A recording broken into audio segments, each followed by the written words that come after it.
Welcome to Tavern Archery, where after a day on the archery field, we come into the tavern, sit down, grab a pint, and talk about all things target archery. I'm Johannes von Hammersbach, and today we're chatting with Naran Noyan of Ponte Alto. Welcome, Noyan.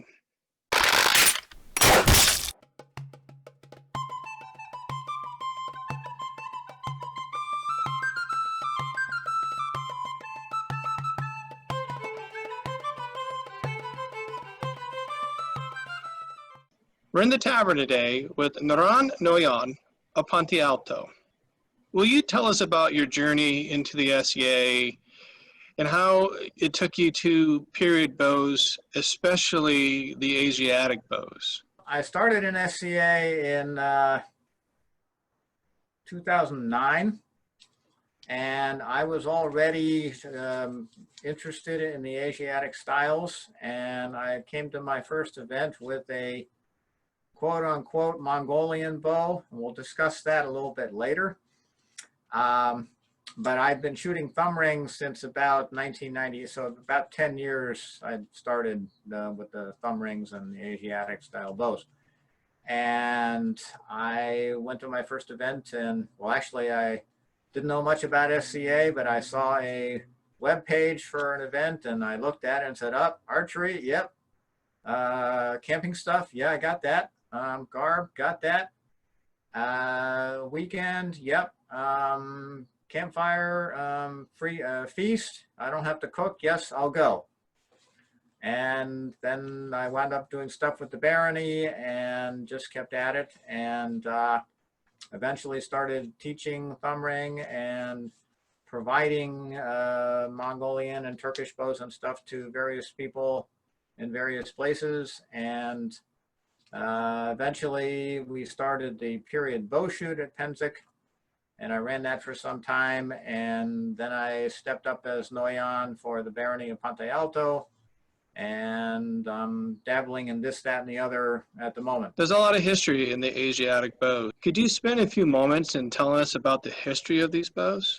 All of those bows of the period were actually what we call long ears, which is the tips.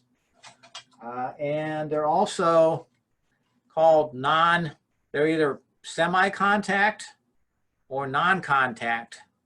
So if you look at the string here, this is a semi-contact because the string is resting on the limb just at the tip. Okay?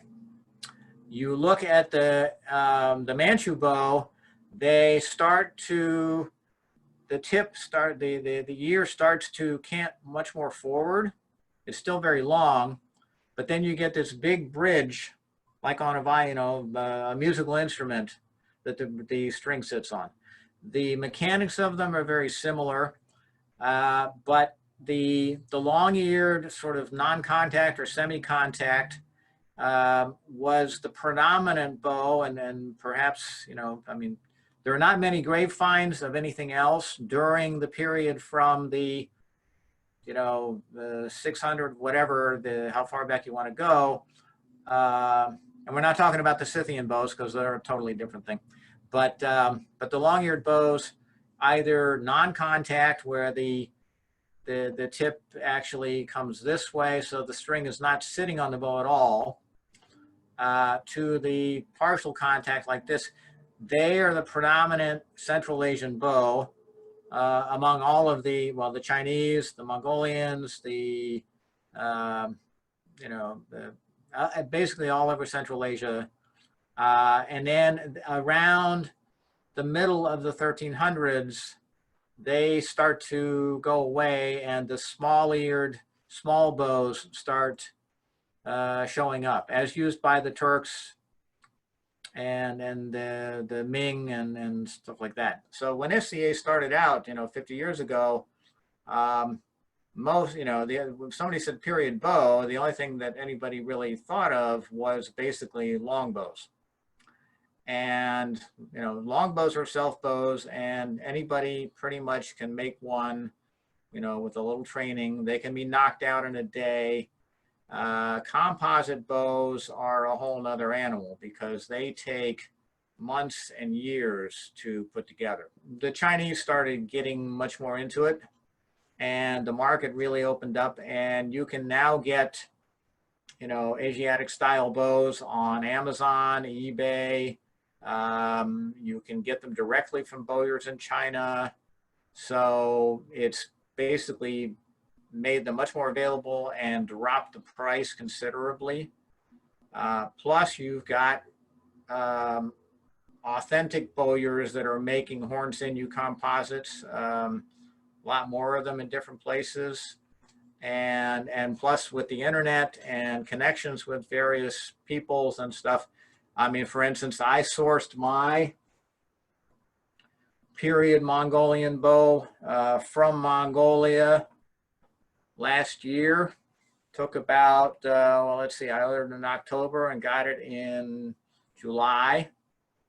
And, you know, I was able to use Western Union to pay for it. So there are a lot of, many more options these days than there were 10 and 20 years ago. There's an obvious difference between the English bow and an Asiatic bow in the way we draw them. Can you spend a few moments and tell us the difference between the 3-finger draw and the thumb draw? The difference between the two is, for one, would be the length of the draw and the anchor. Okay, so when you're doing fingers, you've got your string on the tips or the, you know, the creases of your, the ends, almost the ends of your fingers. So if you see my hand, you know, so the string is here, all right? My thumb is a good 2 to 3 inches farther back. And that allows me to have that much more draw in the draw. So it's a longer draw generally, depending on the bow. The Scythian bows are quite short. The Turkish bows are quite short, so they tend to be only about 28 or 29 inch draw. The other extreme is the Manchu bow, the Manchu draw, which could be 34 inches. And that's because, so you've already got this 3-inch additional here, but the style allows you, like shooting the Japanese Yumi, it allows you to draw several inches farther than that because the bow allows it. The power stroke and the design of the Asiatic bows, at least the larger ones, actually that gives you more power and a longer power stroke, which gives you, there's more stored kinetic energy in the bow at that point. So it's actually, it can be more efficient if it's designed right. So, because for instance, so if I turn this away, if I'm shooting fingers, you know, everybody that shoots fingers pretty much anchors somewhere on the face. When I do a thumb draw, I'm actually back here almost to the, I could be here depending on the bow, and I could be here almost back to the, you know, the pectoral draw. I could be here, depends, but I could be basically almost to the shoulder. So I mean, you know, I have about a 4-inch longer draw with a thumb ring than I do with a finger draw.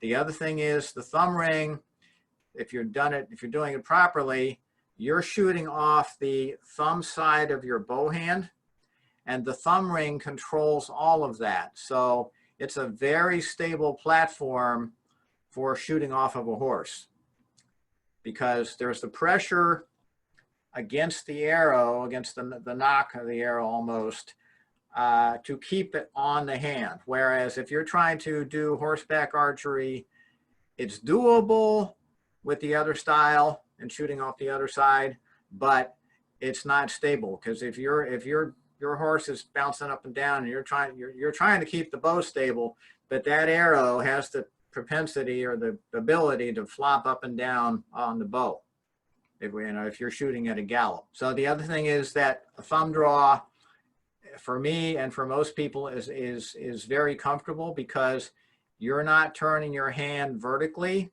to align with the string. You actually have your wrist in neutral. What about the arrows? Are the arrows constructed Different for Asiatic bows compared to the traditional longbows? So the differences between Asiatic arrows for the most part and the European arrows is that the arrowheads in Europe and the Western nations and stuff tend to be socketed, just like your field tips on your regular arrows. Whereas the Asiatic arrows are mostly frequently tanged, but they have a long bit that fits into the end of the, they drill a hole in the end of the arrow shaft, and then they bind and reinforce the outside of the shaft. So this here is like a Ming bodkin type point. And this is a Yuan Dynasty style broadhead. Again, both of these are tanged. The other thing is that the arrows were frequently barreled. An extreme example of that is this flight arrow, which is very much tapered to the front and then thick in the middle and then tapers on the back end. You can also see on this one has a horn tip, which is very light. So that's a whole different conversation. But you can see how it's barreled very thin on one end and thick in the middle and thicker on the other, you know, thin, and then it comes out again at the knock. Fletching would be the other thing, is that for the most part, the Asiatic arrows tend to have the fletching long and low. This would be example, this is a Turkish style arrow. So you can see the fletching is only about a ½ an inch high, and it's about 6 inches long. And the other thing is, and you can see it, well, barely on this flight arrow, is that a lot of them, well, the Manchu arrows would have, a lot of times, the feather orientation is 180 and 90. So it's not 120, 120, 120. So the top, the cock feather is here. You can see it's the barred one, and it's 90 degrees, and the other two are straight up and down. Okay, so that's one way that they would do them. The Turks particularly, and some other various other nations or peoples would have the cock feather straight up. Here, I'm trying to tilt it here. Okay, so you see the knock slot there?